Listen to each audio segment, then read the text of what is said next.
Aujourd'hui, on va parler d'un truc simple, mais utile au quotidien qui peut faire un changement mental important en toi. Dans la vie, beaucoup de gens se plaignent, ont des problèmes avec le fait de souffrir, d'avoir des difficultés et essaient même de l'éviter.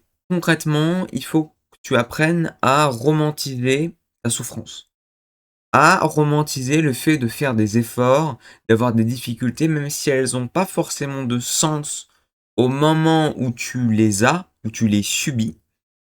Elles en auront souvent un plus tard. On peut voir ça dans toutes les fictions. Des héros, ils ont toujours des épreuves, des difficultés.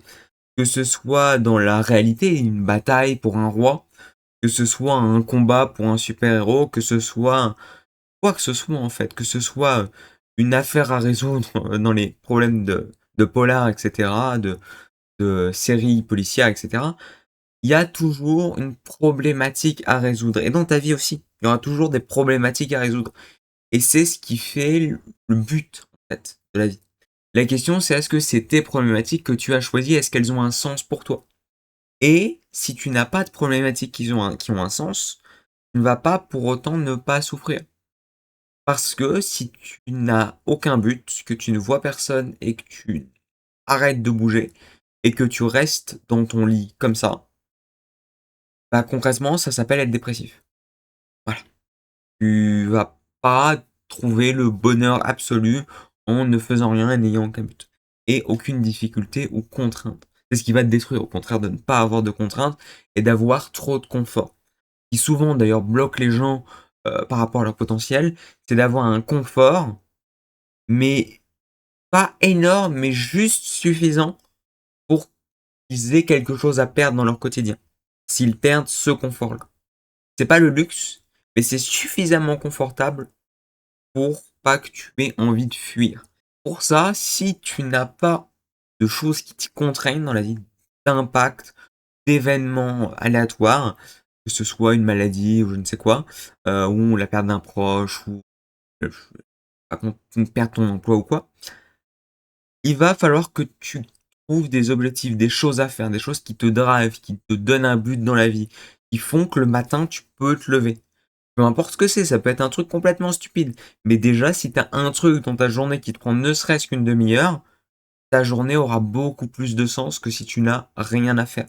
Même si c'est un truc aussi con que juste aller marcher ou tourner des vidéos sur YouTube dans sa chambre. Par exemple. Et pour revenir au fait que quoi qu'il arrive, tu souffriras, c'est normal de souffrir parce que la souffrance permet de purger tous les défauts. Parce qu'en évoluant à travers la souffrance, tu vas laisser toutes les petites imperfections comme quand on raffine de l'or ou de l'argent ou qu'on forge un objet.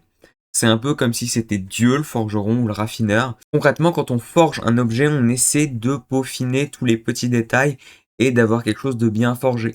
Pareil, quand on raffine de l'or, tous les défauts vont monter à la surface jusqu'à ce que tu les enlèves, tu les enlèves, tu les enlèves, tu raffines, tu es de plus en plus fin et à la fin, il n'y a plus de défaut, il n'y a que de l'or 9999, comme dans les usines qui font des lingots d'or en Suisse.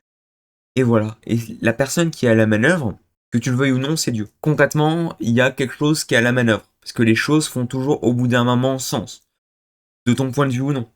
Concrètement, à un moment, quand tu alignes les choses, elles ont un intérêt qui va te servir après. Quoi qu'il arrive.